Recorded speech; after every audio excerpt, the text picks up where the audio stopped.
Bennett and Brent Laytham, and they're going to talk to us about how it is that we can share Christ's gifts with others and encounter them ourselves in a wired world amidst today's online chatter. And they're going to answer for us finally, what would Jesus do on Facebook? So Jana comes to us from the University of Dayton, where she's an associate professor of theological ethics. Her book is Aquinas on the Web, Doing Theology in an Internet Age. And she's going to speak to us for about 25 minutes, and then we're going to transition to Brent Laytham. He comes to us from St. Mary's Seminary and University in Baltimore. He says he lived in Chicago for 11 years. I lived in Chicago. Oh, he did live in Chicago, so he might parse some of that for us. He's currently Dean of the Ecumenical Institute of Theology. Let's welcome him.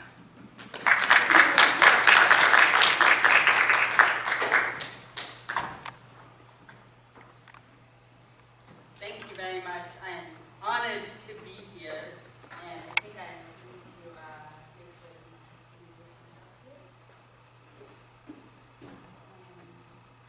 There it was.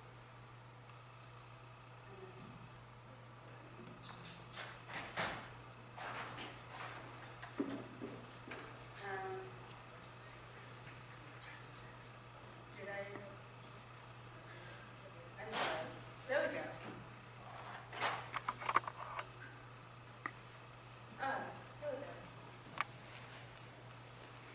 Okay, so thank you very much for inviting me to be here. And with this question of what would Jesus do on Facebook, Dr. Laytham and I chose to address this question by asking him a more primary, preliminary question. Would Jesus have a Facebook page? And what are all the things that would entail if Jesus had a Facebook page? Now, in this talk, I'm actually going to talk about things other than Facebook. So, but I will refer to Facebook most often as I am giving this lecture. So, without further ado, would Jesus have a Facebook page? And the answer is that he already does. And see, the thing is, one of the reasons why it would be great that Jesus would want to have a Facebook page is, of course, that he talks about things like being fishers of men.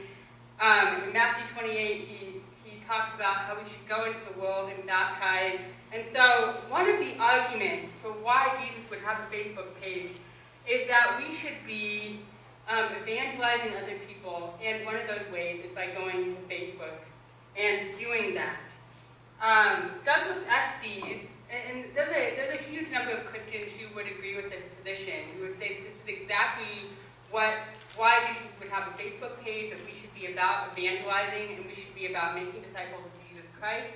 And the best way to do that is by going to Facebook and YouTube and going to all the places where the people are. Douglas Estes is one of those people. He's the author of a book called Sim Church. And he proclaims at the outset of his book that when it comes to church and being a disciple of Jesus, there's a change occurring. The likes of which have not happened for centuries. Estes argues against those who want to claim that there is no such thing as church online by suggesting that an internet church is simply a new way of being Christian in the world. And to underscore his point, he compares the experience of worshiping virtually with the experience of visiting churches in East Africa. Both involve cultural shock. Both cause Estes to suggest that our cultural lens influences what we see as the right and wrong practice of church. Yet so he thinks that virtual churches will develop their own senses of what is right and wrong to do, and that he admits that it seems likely that culture and technology will push Christians to become even faster and faster, and that online churches and online Christians will become more and more collaborative and decentralized, because that's exactly what the internet is. It's a collaborative and decentralized mechanism. The church is always changing, says Doug Ashby. And so the presence of us online means the church has to change for the new reality. I have this lovely quote from a Catholic liturgist named Nathan Mitchell, who wrote this. He said, "Our attitude toward belonging has been altered by being online. For the first 2 millennia, the church has operated on the principle that if people bring their bodies to church, their minds will gradually follow. Thus, the church has insisted on Sunday Mass attendance as the principal expression of how Catholics belong to the ecclesia. But if people discover that they can belong to virtual communities and chat rooms online without ever leaving their home, what then? Is regular ritual participation really necessary?" And so he goes on to imagine, along with many scholars, that we don't need traditional brick and mortar churches, that in fact we should be embracing the new things that places like Facebook offer. It's important to meet people where they are. Goes this argument, Jesus would want to meet people where they are. A second reason why Jesus might have Facebook, I'm going to present 3 reasons why he might have a Facebook page, and then 3 reasons why he won't. But a second reason why he might have a Facebook page is because unlike some of the arguments that suggest that the internet is a virtual world that is unreal, Jesus is present to that world, and that the virtual world is in fact a real world. More than that, it's a place where we come together as a community. A theologian named Paul Fitted suggests that we can receive things like bread and wine in the Eucharist online, especially with our avatars, because that is the normal logic of an avatar. An avatar can receive an online Eucharist because an avatar exists online. But shouldn't Jesus be present to people online? And by the way, when I use the word avatar, an avatar is not just the 2 or 3 dimensional figures that you might create in gaming, although that's certainly one of the ways that you can encounter avatars. But in technology studies, we actually refer to even email addresses and Twitter names and that sort of thing as avatars. However you end up presenting yourself online is an avatar. And so you're always presenting in a real way online with people. And so Paul Fitted says God is present in a virtual world in a way that is suitable for its inhabitants. We need to be online as Christians. Jesus would be on Facebook exactly because we need to be present to people in the real way in which they live. Now, I'm going to show you this video, which might seem a little bit, it's going to seem a little bit tongue-in-cheek, because it is tongue-in-cheek. It was meant to be tongue-in-cheek when it was first presented, so I'll show it to you, and then I'll talk about it a little bit.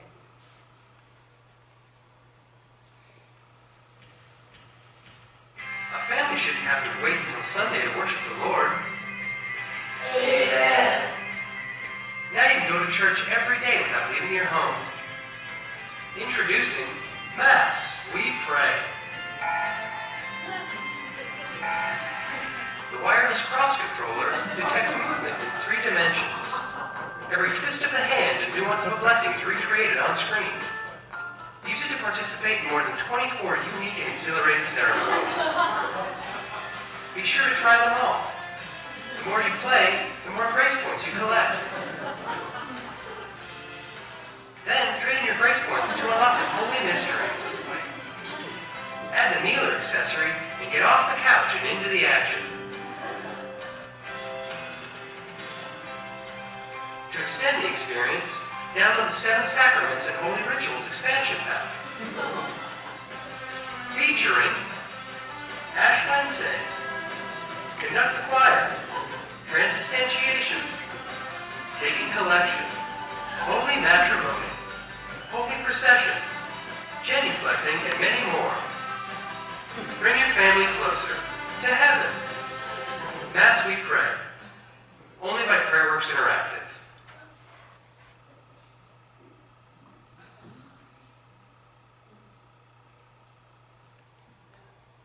So what I found very interesting about that video is I showed it to a class of mine when it first came out. And what was interesting to me was, I mean, it was clearly meant to be kind of satire from the point of view of the people who made it. But the students actually raised some questions about it, and many of them said, well, why not? Why couldn't we have something like this, and why wouldn't that be valid?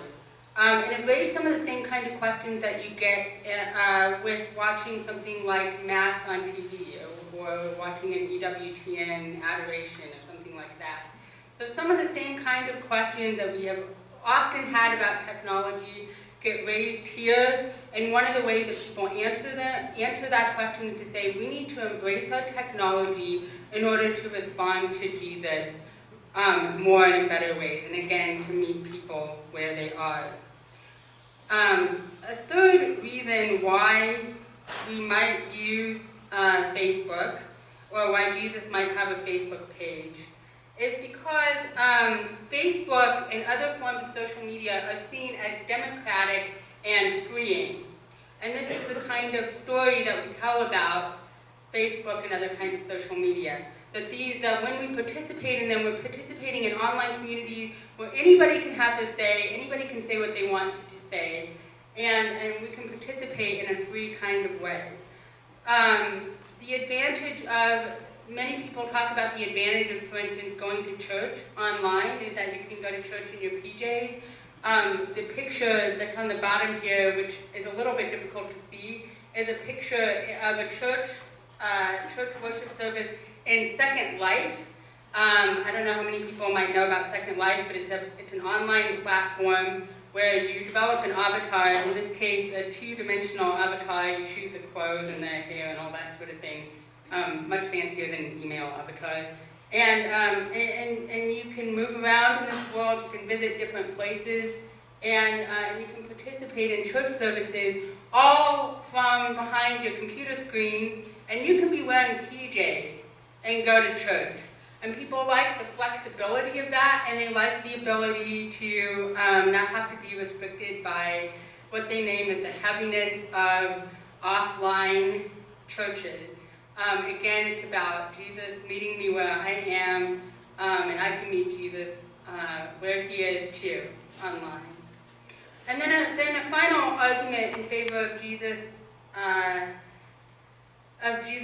having a Facebook page is that the internet enabled connections across cultures. When Jesus prayed that they may be one, the internet provides a kind of global opportunity for having conversations across cultures.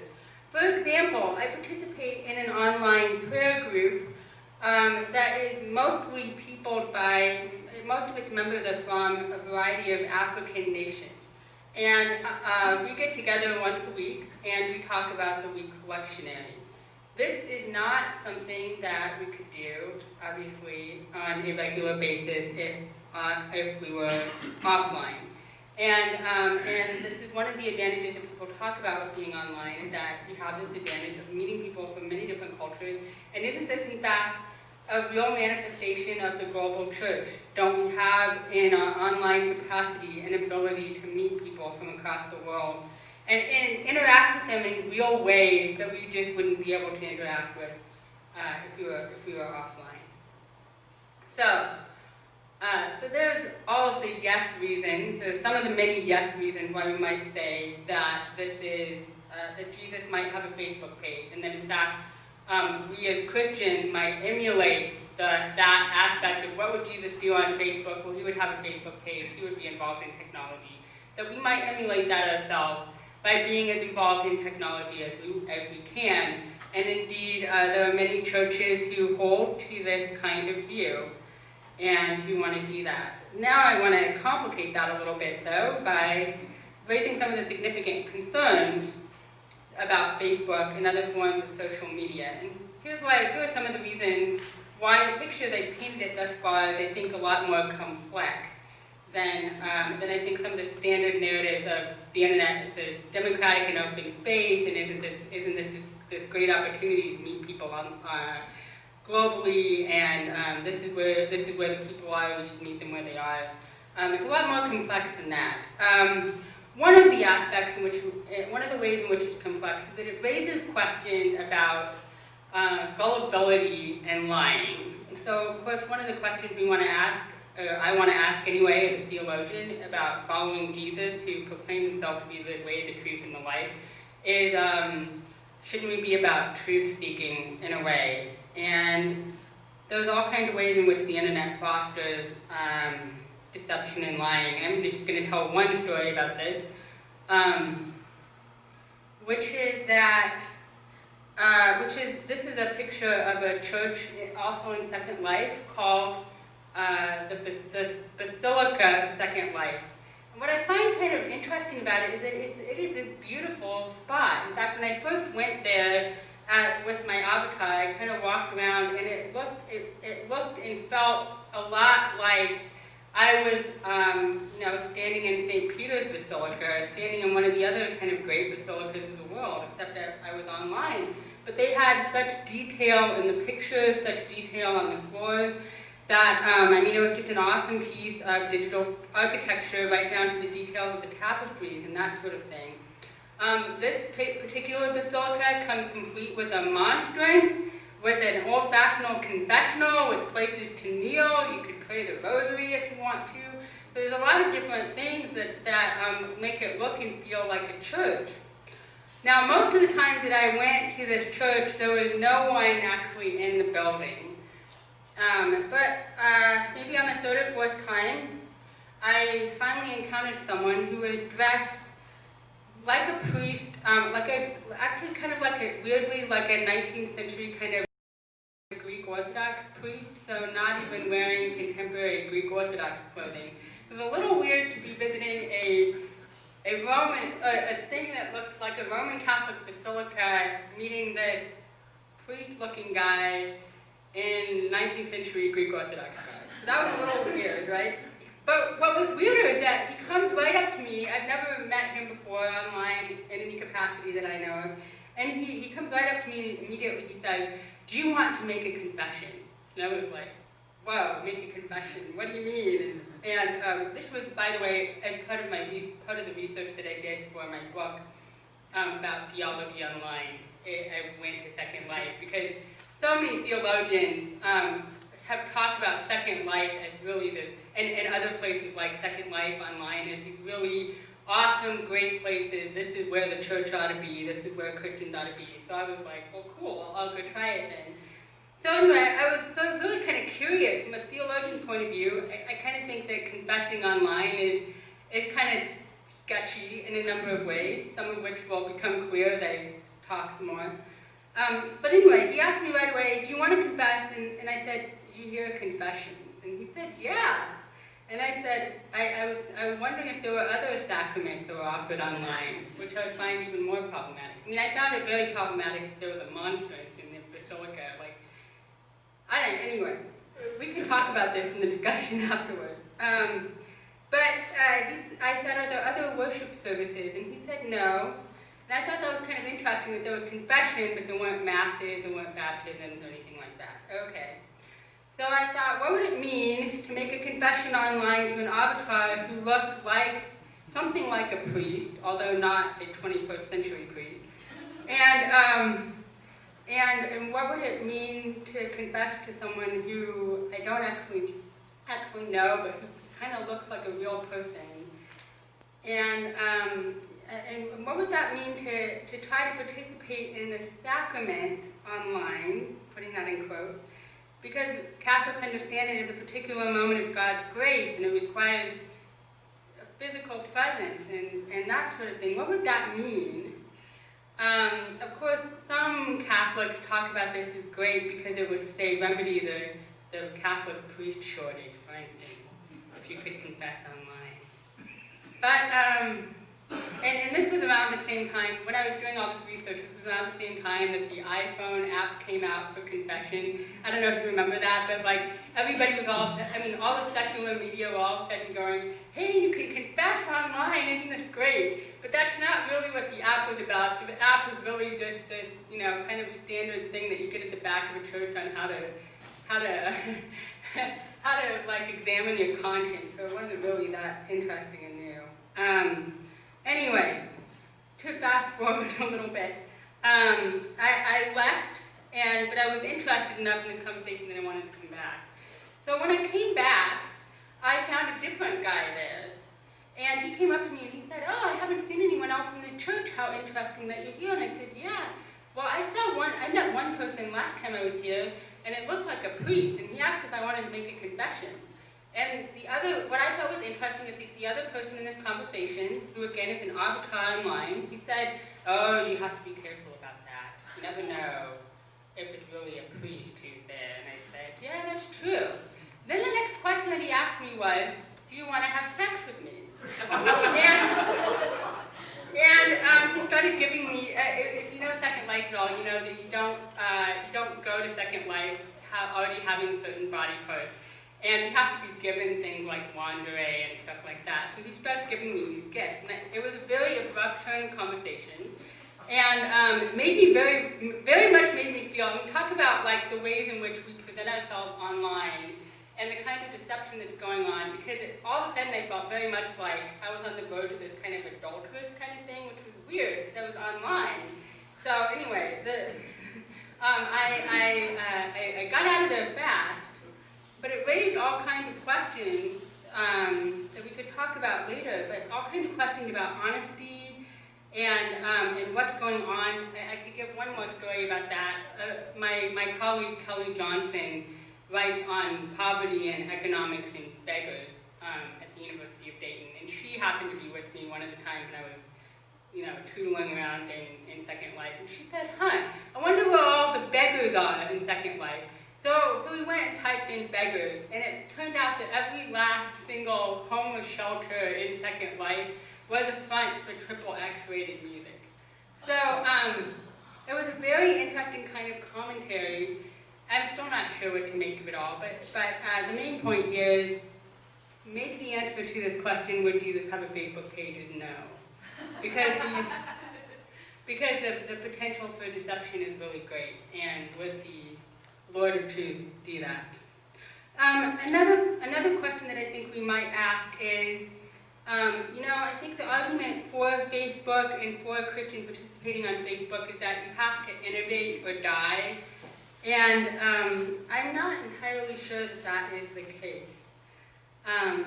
There's a theologian named Andrew Wall who has looked at the history of Christianity in relation to missionary work over the centuries.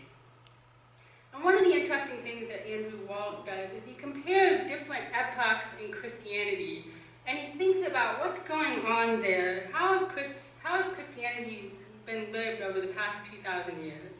And for example, Jewish Christianity in the 1st century looks really different from the more courtly Christianity of the 4th century. The Celtic Christians splashing around in freezing cold water up in Ireland looks a lot different from, where we're, by 1840, where we're sending missionaries, where London Missionary Society is meeting, and they're all, thinking about going out to the third world. And that looks even different from today, where a lot of people in what we have called the third world now go and missionize to us. And here in the U.S., when I use the word us there. And what Wall said is, you know what, you can't go with the innovate or die, like that we have the responsibility to go out and change. He said, no, the real point is that Jesus, who is the Word, we should expect that Jesus, who is the Word, can translate himself into any language and any culture that is around. But the point is that Christ is there, and we learn how to recognize Christ in that moment. And that Christ is always going to be making Facebook and other things look a little bit weird. In just the same way that Christians throughout the centuries have looked a little bit weird to their colleagues. They've always been not quite in step with their culture and their society. And so, so it's not clear that following technology simply because it's the next new thing is that, and grafting that for its own sake is really what Jesus would be about. Another reason why I would tend to say no is that that Jesus would not have a Facebook page is that I think Facebook encourages an alternate view of creation and too positive an account of ourselves. And this is ultimately not very healthy. The creators of our social media, Facebook, Twitter, and YouTube respectively, have given the world some of the most popular forms of social interaction. But they've also, I think, reconfigured how we understand creation. So, for example, Kate Lawson wrote a memoir last year about her time at Facebook. And it just came out. It's called The Boy King. And she talks about the ways in which they saw themselves as creators of the world in which they were creating. And she writes, "The dummy account we logged into to administer each school network, equipped with a pixelated photo of Mark wearing an Oxford button-down and a slight smirk, was called The Creator." That was the name of the internal website. And there were all kinds of theological language that were being used over and over again. And Kate Lawson says, the author of The Boy King, said, it felt a little bit like being in the presence of an omnipotent, all-seeing God. And she said it was Mark in those photos, smiling down at us, at everyone who uses his self-created product.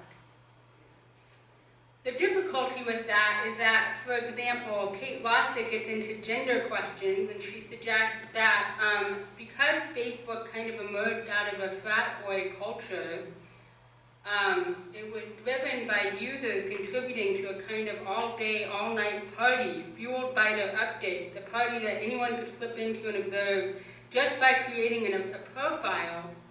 And she said the frat party never ended.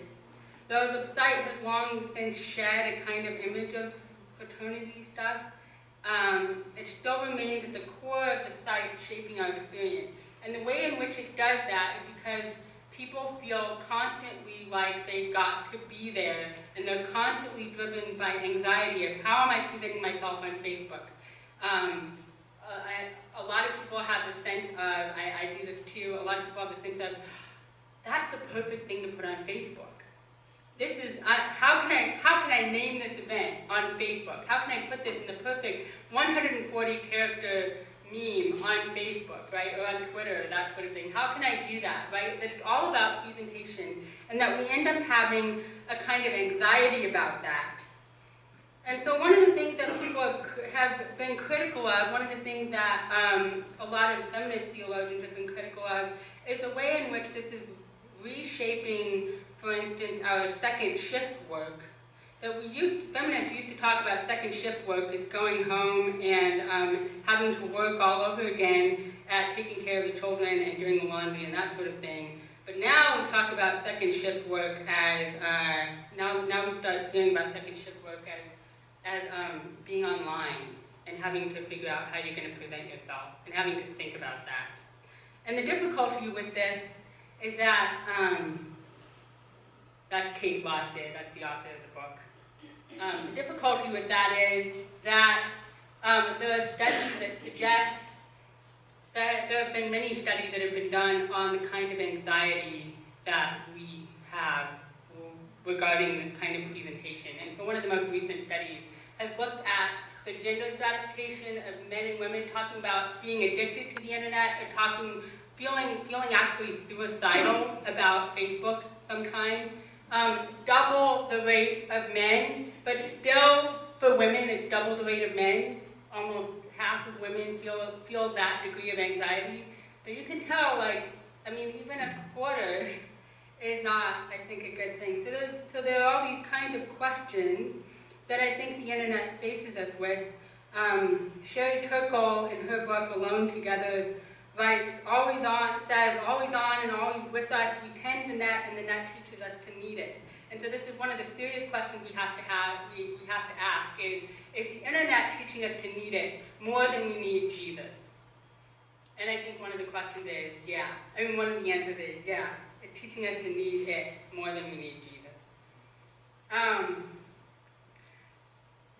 think the final thing that I want to talk about is the ways, I think people instinctively kind of get this, and one of the ways we know this is by the ways that people are giving up social media for Lent. One of the new, Lenten practices. And I read an article recently that said the average mother is on Facebook, Twitter, blogs, forums, the Yahoo group more than 3 hours each day during the children's waking hours, often in short bursts because they don't know how distracted they are. And so this is a mother writing about this, and she says, so what if I stopped reading all this stuff and I just disconnected? Would I have more time? Would I connect with others? Other people talk about how you go to Facebook to find inspiration for, say, baking bread, or you go to Pinterest now, right? And you find inspiration for, what's the most creative, neat thing that I could do in terms of making a cake or something like that, or doing a craft. And that this ends up being also a problem because, again, it's distracting us from what we really want to be, what we don't want to be distracted from. I think it's interesting that this picture juxtaposes circuitry with tree, as to say, the internet can't be any part of nature, that we understand fasting from the internet as a kind of, this is not my picture, this is an internet picture, and that we understand Facebook in that kind of way, and other kinds of things in that kind of way. Just to conclude, there's always more to say here, but just to conclude, I think, the question we might end up having then, based on everything that I've said, is, can we disengage from Facebook? Is the solution here simply to do social media fasting like that I've suggested? And I want to close with a couple of images from my current favorite online cartoon, which is Coffee with Jesus. Does anyone know Coffee with Jesus? It's from Radio Free Babylon, and as the name suggests, Radio Free Babylon advocates getting out of the insulated world we create for ourselves online by fostering radio-free zones in our homes and workplaces. That is, places where we agree not to use the internet. So, for instance, here, the great thing about Coffee with Jesus is that every panel looks the same. You always have these kind of fakey-looking guys in the first and third panel, and Jesus is always in the second and fourth panel, and always saying something really pithy. So anyway, in this one, he's talking about camera phones. Too bad there were no camera phones in your day, Jesus. That'd show all the skeptics and naysayers. And Jesus said, not likely, Carl. Skepticism is alive and well on YouTube. And then Carl said, but at least we'd have proof of your existence. We could show people something real. And Jesus said, there's no footage of me walking around Galilee, Carl. I was counting on you to show people something real.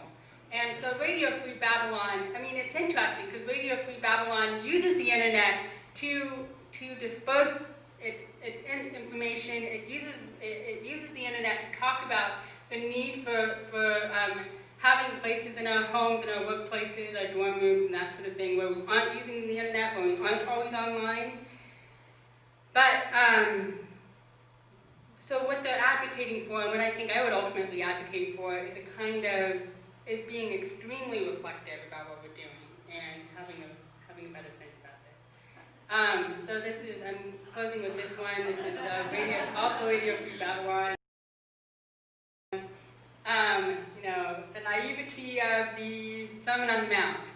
But I think my ultimate answer to this is Jesus would not be naive about Facebook, and neither should we. We should be reflective and thoughtful about what we're doing and how we're using social media.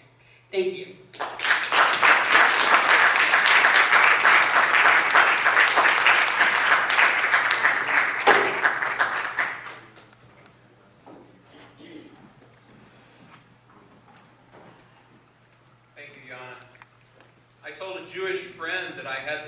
talk with the title, "What Would Jesus Do on Facebook?" And Adam said, "Well, tell them he would friend all the sinners."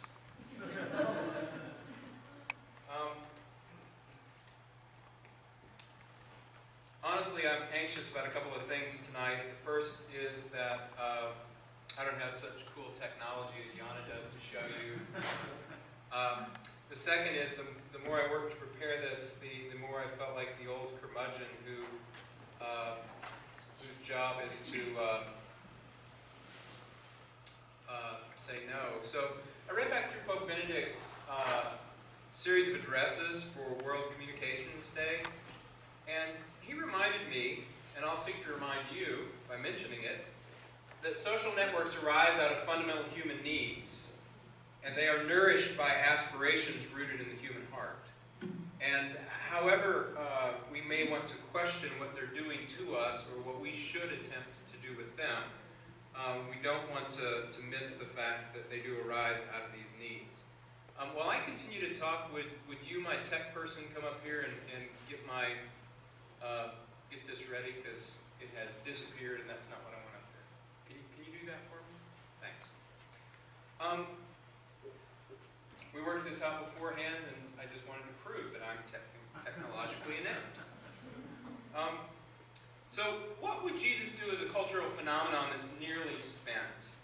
Of course, in Lars and the Real Girl, there's that great scene, Lars has been bringing his life-size sex doll to church, and people are a little worried about it, and she comes in a wheelchair and sits there and doesn't sing very loud, and they're meeting in the church basement, and they want to talk about what they're going to do about it, and they go around for a while, and people are griping, and then finally the pastor says, but we haven't asked the key question yet. That is, what would Jesus do? So it's still out there, but not like it used to be, where Walmart would sell the bracelets in the checkout aisle, and where almost every Protestant youth group on record thought that if you just had a couple of really good "What Would Jesus Do" sessions, you'd stop all the teens from having premarital sex.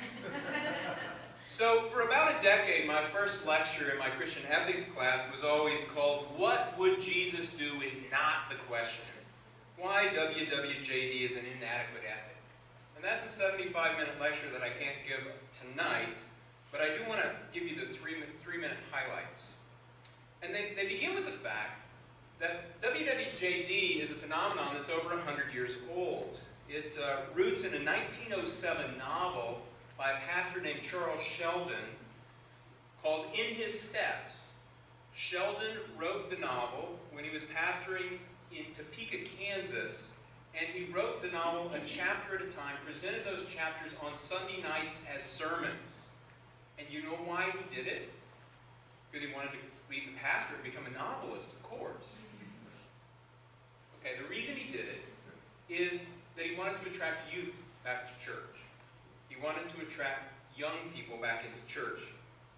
So he was using a contemporary communications medium to produce entertaining content that he hoped would draw youth back into the church. Notice how Sheldon's strategy is analogous to present-day attempts to connect with the nun generation, Robert Putnam's nuns, using Web 2.0 social media. Well, so far so good, but the problem isn't Sheldon's impulse to evangelize youth or his desire to use a contemporary, edgy cultural idiom to do it. The problem was simply that Sheldon's Jesus is thin, anemic, not very Jesus-y. In Sheldon's story, the congregation is invited to voluntarily agree to live for an entire year and not do anything without first asking themselves the question, what would Jesus do? And so as Sheldon writes it, some of the Christians in the church volunteer to become real disciples. And they will meet once a week and report on how things have gone. Now, they decide when and where to stop and ask the question, what would Jesus do? I don't think they did it for coffee and Danish in the mornings, but they decide when, where to ask the question, and then they answer it personally. Each and every one answers it for him or herself. Afterwards, they come and report to the group what they've done, but beforehand and during that moment of discernment and deciding, they don't seek any counsel from other Christians or guidance from the church or anything else. So in Sheldon's story, WWJD Christianity has at least three problems, as I see it. Three kinds of thinness that are problematic for all of us who are Christian and should be especially problematic for Catholics. First, you don't really need baptism or Eucharist or preaching or any other sacraments or corporate worship either to follow Jesus. All you need is the magical question. What would Jesus do? Second, you don't really need or want any form of ecclesial authority or accountability to follow Jesus. Only your own intuitive answers and maybe the encouragement of a few like-minded friends. Third, you don't need saints, suffering saints, let alone a crucified Messiah, to follow Jesus, to show you the nature and the extent of obedience. Just decide individually and intuitively how much sacrifice Jesus really wants from you in a given moment. So those three problems, I hope, you can already begin to see correlate with significant shortcomings or in significant ways with social media, indeed with Facebook. They match almost perfectly with certain structural features of Facebook.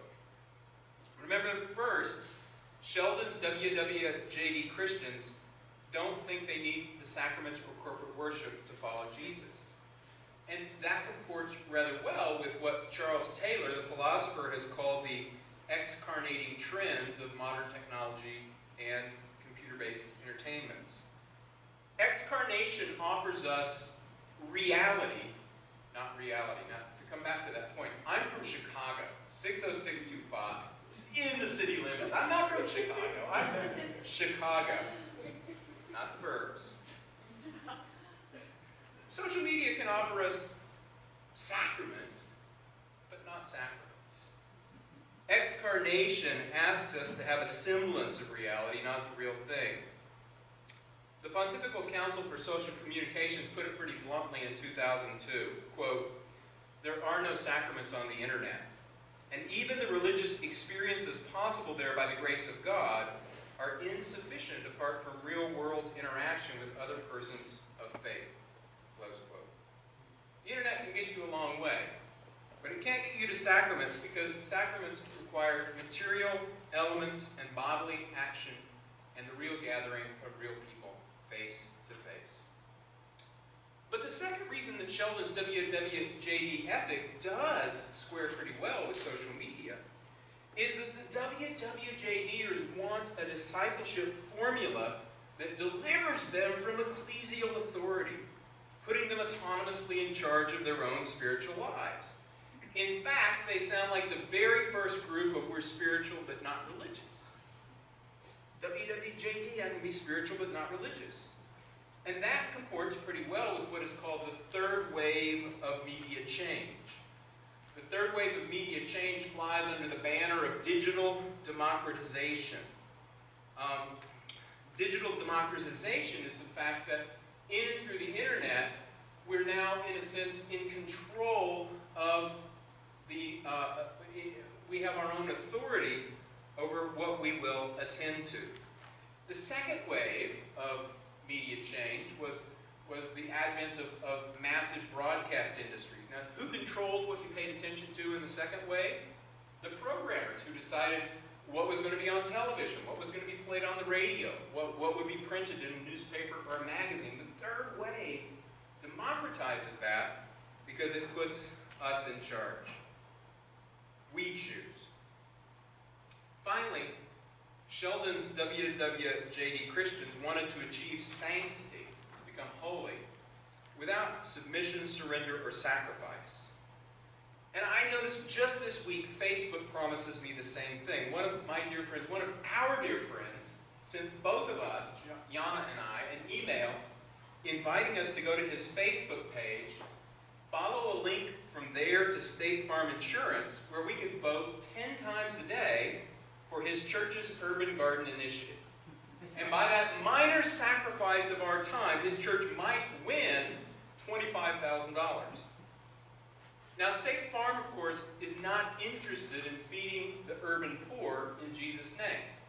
They're interested in capturing my eyeballs and probably all the metadata associated with my URL.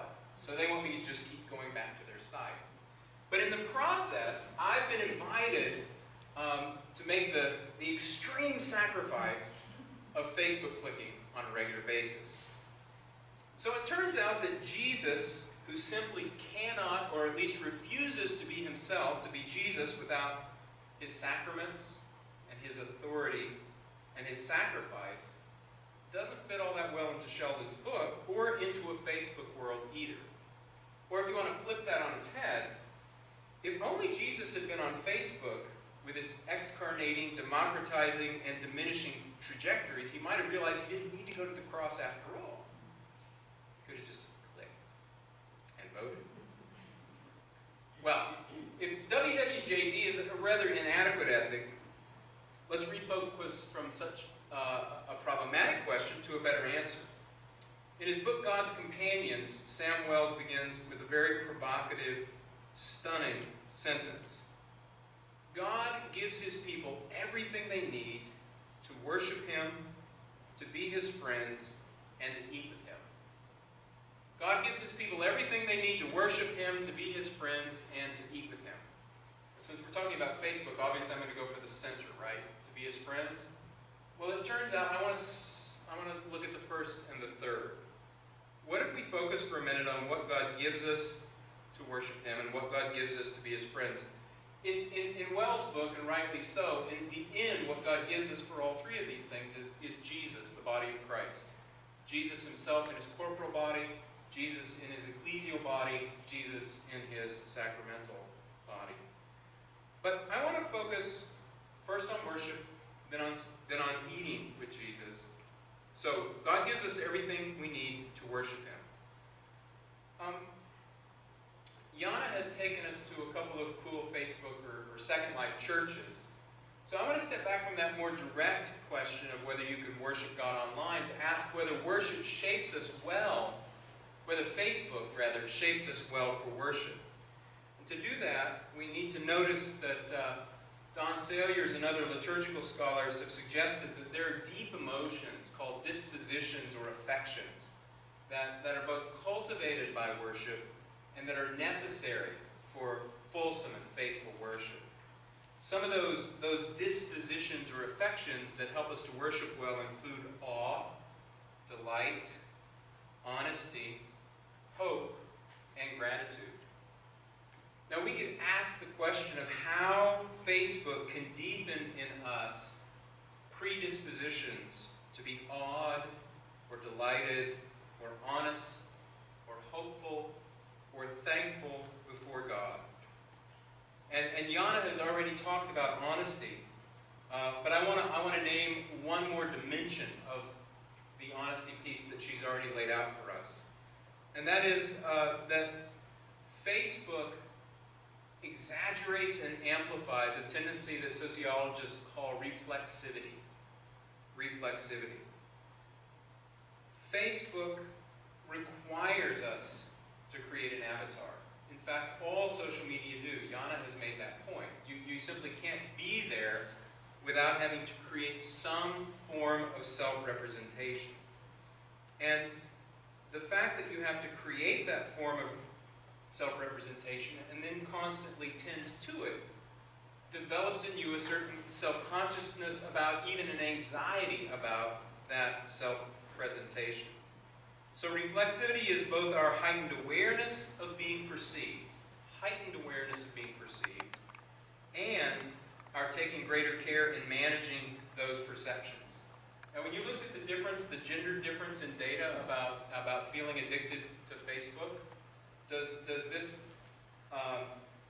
definition of reflexivity not give you at least some sense of why that might be?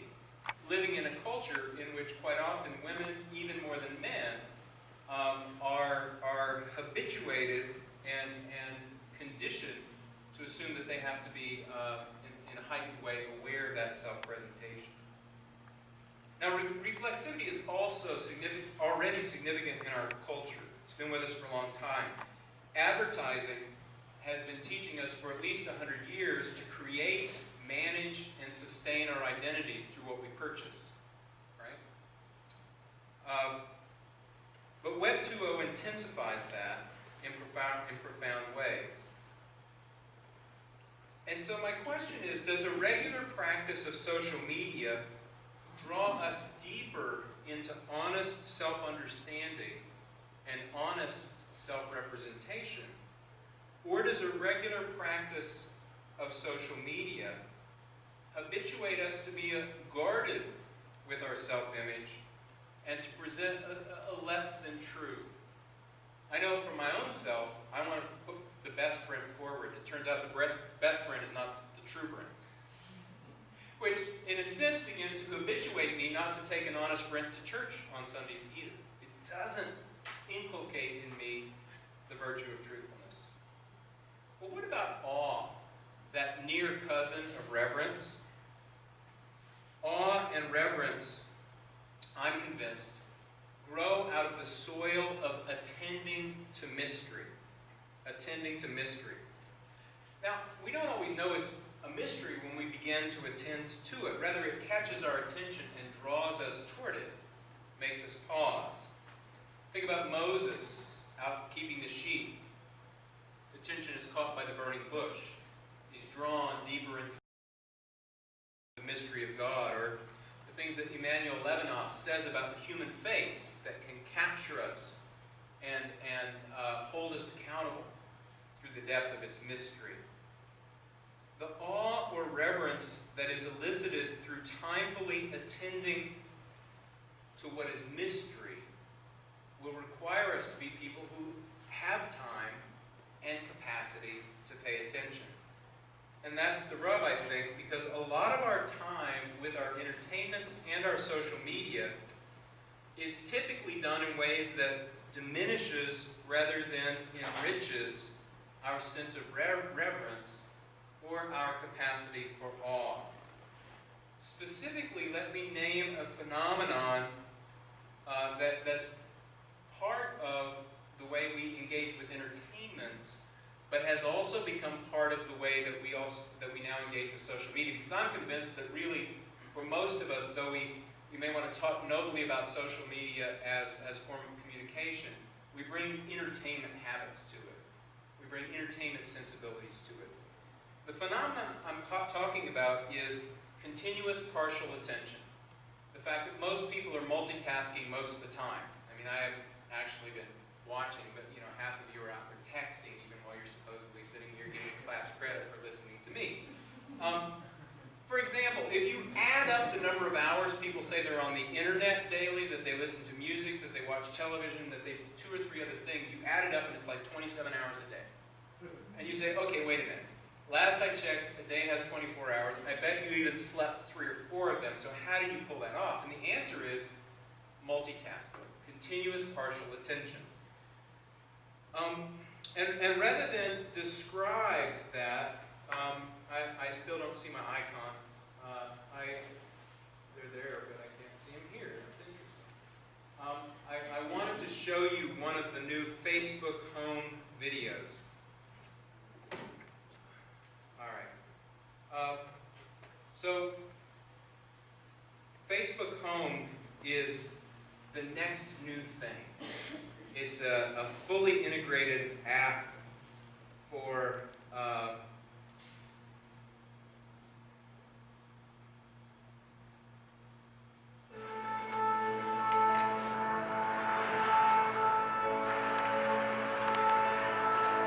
we carry our phones wherever we go. They're with us almost every second of the day. We reach for them when we have a free moment, or we're curious. More than anything, we use our phones to connect with the people we care about. This is Facebook Home. From the moment you turn on your phone, you see what friends are sharing. Your latest messages, calls, and updates are right up front. And you can keep chatting from any app. So no matter what you're doing, your friends are always right there with you. Home. A whole new experience for your phone. So, a that deeply touch us emotionally. Physical touch, human bodies, friends at a meal interacting, and it associates the product that it wants to sell with them, right? And it naturalizes, as it were, multitasking. It naturalizes the fact that in the midst of these deeply engaged interpersonal moments, you are going to be on the phone. You are going to be on your Facebook app, right? All of us by this point have had the experience of sitting in a room where two human beings are close enough to touch, but neither one is paying attention to the other because they're both fully engaged with their phone. So when you think about reverence as one of the dispositions that would capacitate us to truly worship God, to receive the gift that God has given us to truly and fully worship God, the question is, how often does that stance, even the bodily posture of the person with the cell phone, actually look like the most reverent posture of the day? I once came in a hotel, walked into a room and was about to speak to someone, and immediately stopped because I realized I was interrupting her praying, and then realized, no, she wasn't praying. She was texting. Or was she praying? Continuous partial attention and multitasking, I think, may make it increasingly difficult for us to be awed by true mystery. And the naturalization of multitasking may get in the way. Finally, God gives us everything we need to eat with Him. Now, eating and drinking with Jesus has been and will be constitutive of our belonging to Him and to one another. Has been, will continue to be. Whether you call it the Lord's Supper, the Mass, the Eucharist, Holy Communion, Christians find themselves sitting at a family table, feasting together, and it's a table that stretches from hillsides in Galilee and an upper room in Jerusalem, all the way through the present moment of eating into the future, a future that we call the marriage supper of the Lamb. So that not only is Christ in His person and His body present in and through the Eucharistic sacrament, but also Christ's past and Christ's future are present in that moment. There's a presence of 3 tenses of time, and I find that is a very different reality than this one. Actually, here we go. Then this one. Though I love this ad, it's really fun. This morning when I went to the supermarket, I finally found the pet aisle. So I start walking down the pet aisle.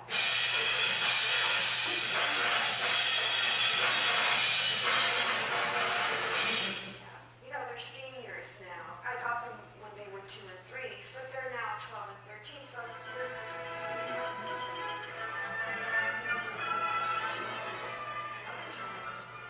and I had to buy a chicken. I checked the date, and it was like a month ahead, so I thought, okay, there was a long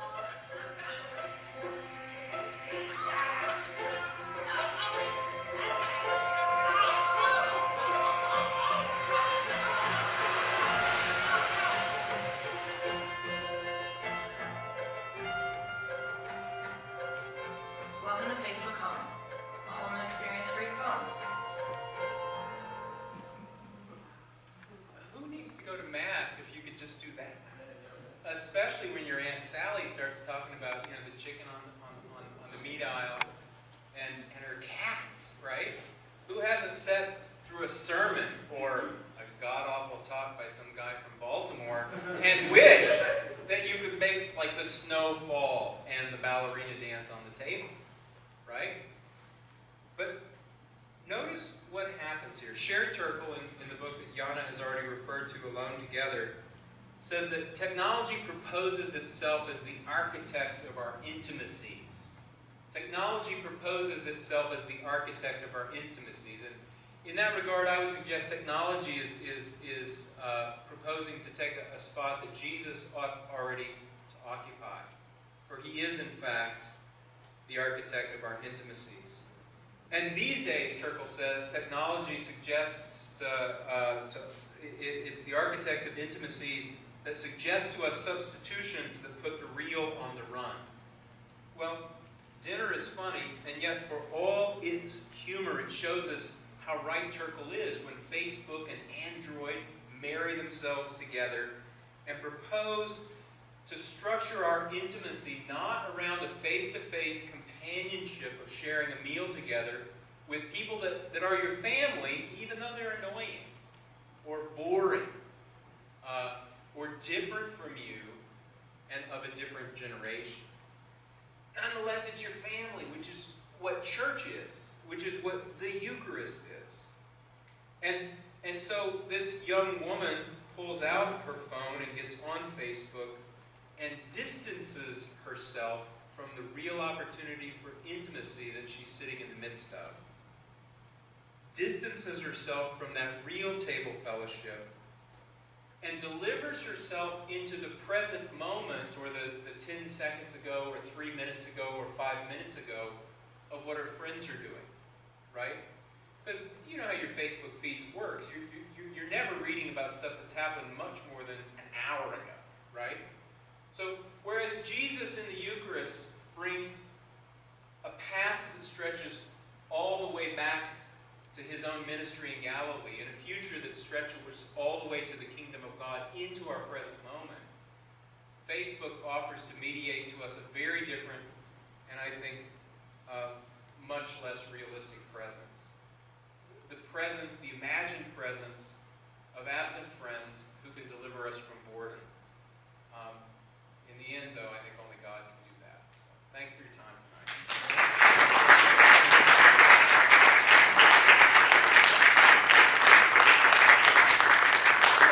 We have reserved some time for questions. If you wouldn't mind taking the questions from the microphone to make sure everybody can hear everything. It's a bit echoey in here. Benefit of high ceilings.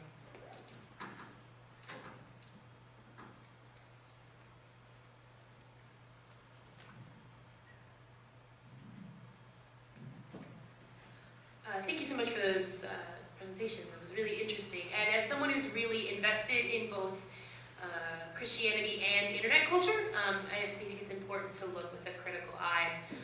So I guess my question,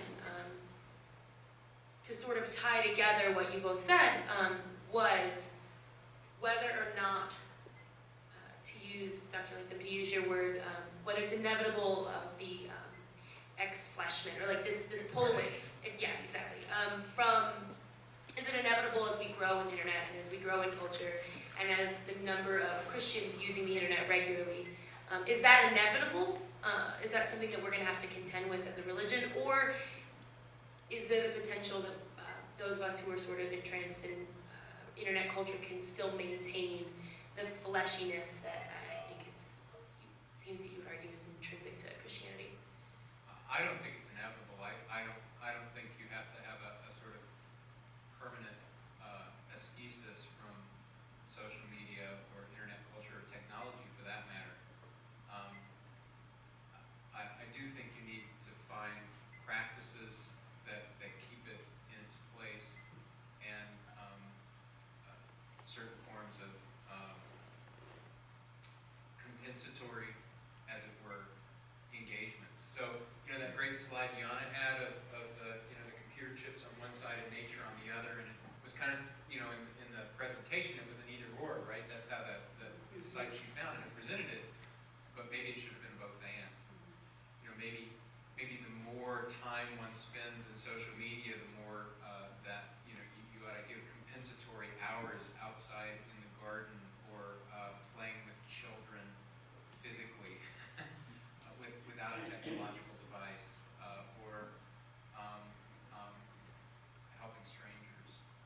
I think that's true. I think one of the things we really have to recognize is that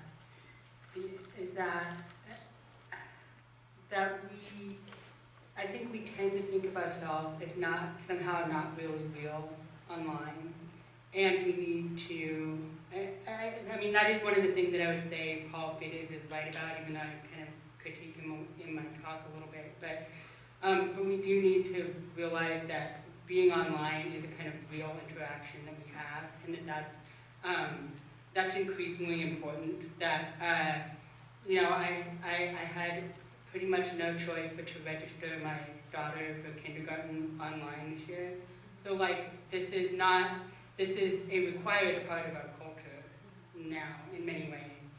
And, but I think we have to get away from that sense that being online is kind of a big thing. One of the things that I think is so important about Sherry Turkle's book, Alone Together, that Brooke mentioned, is that in the first half of the book, she talks about the robotics and the ways in which we respond to robots as humans. And in the second half of the book, she talks about online culture and the ways in which we're responding to humans as robots. And so she's really trying to put those things together. And by robots, I mean like as in not real. And I think we need to find some practices maybe that enable us to understand that at the end of that keyboard is a person. And usually, I mean, this is where it gets complicated, right? Because sometimes there are robots at the end of the keyboard. But anyway, but I think by and large we need to remember that this is part of our human universe, and that there are humans at the end of the keyboard, even though we're not interacting with them in the same kind of way. And the more that we can tell that kind of a story, I think the better off we are. Maybe one of the distinctions would be to acknowledge that we sometimes maybe are, and I may tend to do this, equate being real with materiality. And I don't want to lose the materiality, the corporality, the embodiness of Christ and of Christianity. But that doesn't mean that virtual forms of engagement are not real. It just means that, as I see it, they're not complete, and that the fullness of our humanity does involve our materiality, our corporality. I also believe in bodily resurrection, so yeah. So, you know, one of the things that Benedict said, and by the way, it's cool, he has one for this year. I mean, the World Communications Day is not till May, but he posted his address, his message for World Communications Day early. One of the things that he said is that an appropriate goal for our engagement with social media is that it will draw us together with people, and that it will lead us to engagements with them that move beyond the virtually mediated. So someday, if Jana can meet some of those African women that she prays with in her online chat, that might not be a bad thing. Yeah.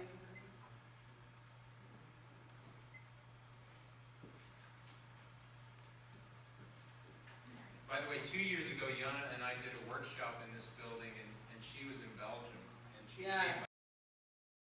So we're not technophobe. Yeah, no, we're not. I do have a Facebook account. I have a question. Brent, you ended your talk on the note of boredom. Yeah. Being saved from boredom, and that it's God, perhaps it's God that can do that. And I find the topic of boredom really interesting because it does seem to be something that people are really terrified of. There's a great deal of anxiety surrounded with the idea of being disengaged or not, distracted or not engaged with something else. And I was wondering if, with both of you in your work, if you found that that's something that has been exacerbated, or something that there's a greater fear of boredom in contemporary society, or if that's just part of the human condition. I'm curious to see what you think about that. Well, I think it's been exacerbated, yes. I mean, I think that this is a very clear aspect of what social media has done for us. I mean, I think one of the reasons why there's a rise in the number of people who do social media fasts of one form or another is because they realize that they can't. I mean, they can't put it down. They don't like that there's maybe a kind of addiction there too, although I always want to be kind of careful with the language of addiction because I worry, especially when we use it in relation to the internet, that they're not making people feel like, oh, well, there's nothing I can do. But in fact, we have a fair bit of agency in relation to internet use a lot of times. And the thing that people find when they're doing internet fasts is that they have to find ways to deal with that boredom, and that's really a hard thing. I usually have my students in my Christian ethics course do some kind of internet fast. And I always tell them, my instruction to them is always, do what you think is impossible. And which I find like a better thing than trying to come up with, like, here's all the things you must turn off, because they're usually much stricter than I would be. And they usually kind of want to push themselves a little bit to see, like, how far can I go? And one of the things I always talk about in the reflection day is, I had no idea what to do. And, you know, and eventually you find out what to do. I mean, you go and you play, like, card games in person with your friend instead of online, and you go and, you know, watch a movie with a friend at a movie theater. You go and eat dinner together face to face, and you're not, like, shoveling down, you know, ramen noodles in front of the computer and things. So, anyway. There's a wonderful article on boredom that may be by Michael Handy, but maybe not, because I always get this confused. And it's on the ontology of boredom and the culture of death. It was in Communio. And he argues there that we have an almost pathological fear of boredom because we don't believe that reality, just straight, just reality itself, is actually interesting. That it would actually be able to enchant us, or that it holds mystery. And this is where I believe that social media is simply the next step in the flow of entertainment culture. Because entertainment in our society has been an economic system that's been all about selling eyeballs to advertisers. And so entertainment has, from the beginning, been involved in a game of one-upsmanship in which every new entertainment has to try to be a little bit more extreme in order to capture your eyeballs from the one before it, or to keep you engaged. Last year, Benedict's message on World Communications Day, which I think Peter nicely put on the original description for this session, talked about balancing silence and word. And Benedict affirmed both the importance of silence and solitude. And the problem with silence is advertisers know that they're going to lose you. You know. So even if your Facebook page doesn't make any noise, it's got noise at the bottom, it's got noise on the right, probably some noise on the top, it's got visual noise that goes with it. It's got unceasing stimulation. What has habituated us to be deathly afraid of boredom is the unceasing stimulation of an entertainment culture.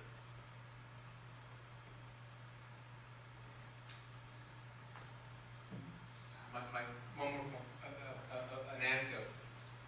I did 5 weeks at a friend's church, program friends, which means they actually had a worship service and a choir and a sermon, but they were still Quaker enough that they had about 5 to 10 minutes of silence, waiting for the Spirit to move after the sermon.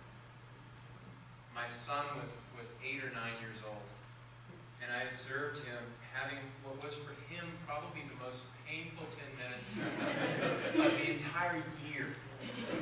The unbearable, boring pain of sitting still in church in silence. 10 minutes.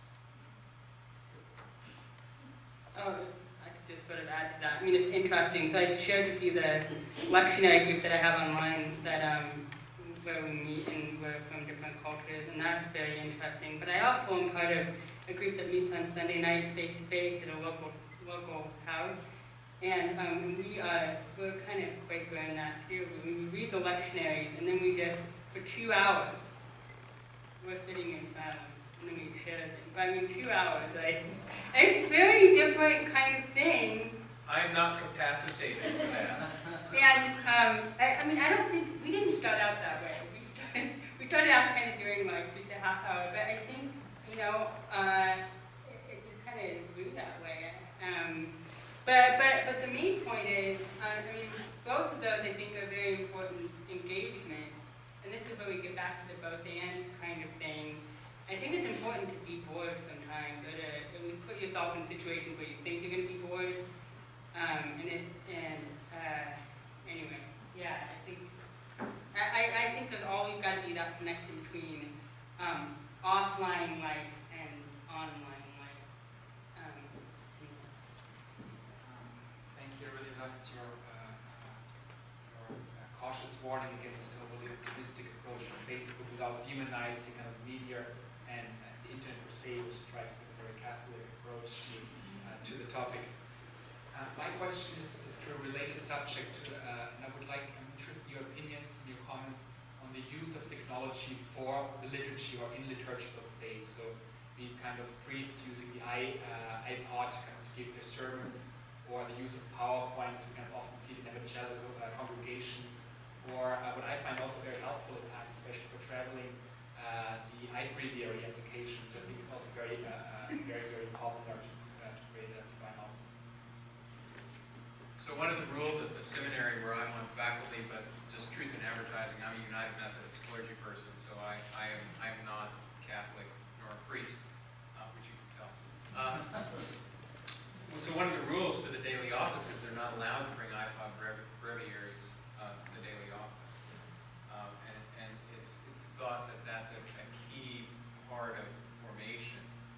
And I think part of the reason is, and this is something that Neil Postman and Marshall McLuhan told us for decades, that the engagement with that text on a device that brings us so many other kinds of things, so many other kinds of engagements, means that even if you're fully engaged with the breviary on it at the moment, you know that it's 2 clicks away, that you could be reading your Facebook page, or you whatever. And there's something that happens subjectively in the consciousness about that. Second point, I teach worship. I taught at an evangelical school for 11 years, and I'm part of the liturgical conference, which is dedicated to the liturgical movement, liturgical renewal. So, I've spent about 15 years agonizing over some of the electronic inroads of technology. I once left a church because the pastor's Advent series of sermons was my 4 favorite Christmas movies, and Sunday after the Grinch, we were done. We didn't go back.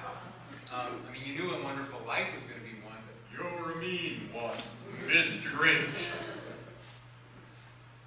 Protestants won't bat an eye at spending $50,000 to $100,000 on a multimedia set of lights and computers and that kind of system, but we'll wag the finger at Catholics for beautifying the worship space, even if it's about the same price tag. And maybe that's a two-way street. Maybe we need to look in the other direction and say that what the Protestants are attempting to do is create a movable beauty, active visuality. But what I have found is a couple of things. One is the lack of permanence gives a kind of disposability to liturgy that probably doesn't serve us well.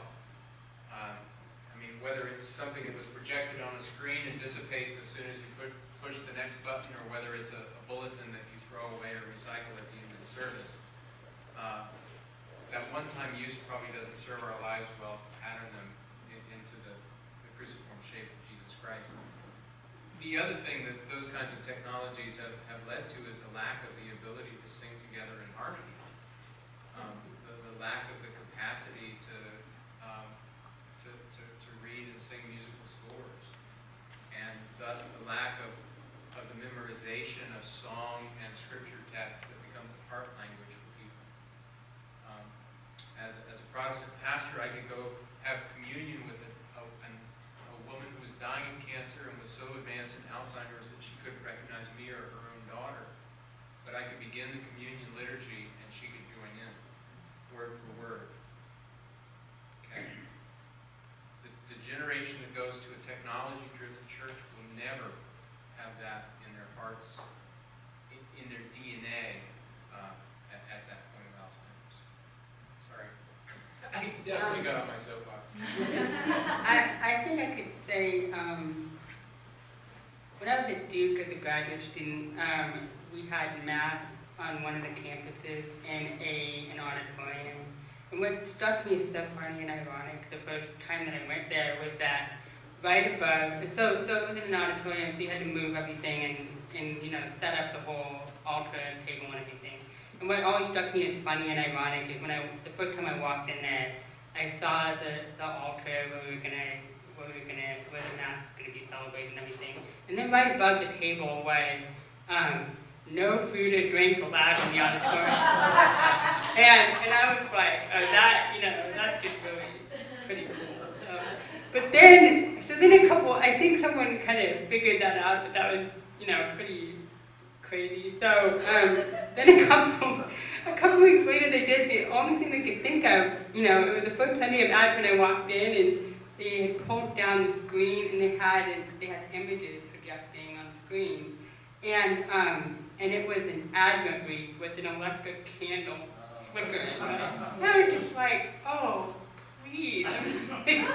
I'm not sure that was better. I mean, I'm pretty sure it wasn't better. And so I always kind of think of that. I mean, the thing I would say about technology use in worship is that I think the same advice that they give to professors about technology use in the classroom is the same advice that we should give each other in terms of worship, which is don't be seduced by technology just because you think that's going to communicate Jesus better to people, because it isn't.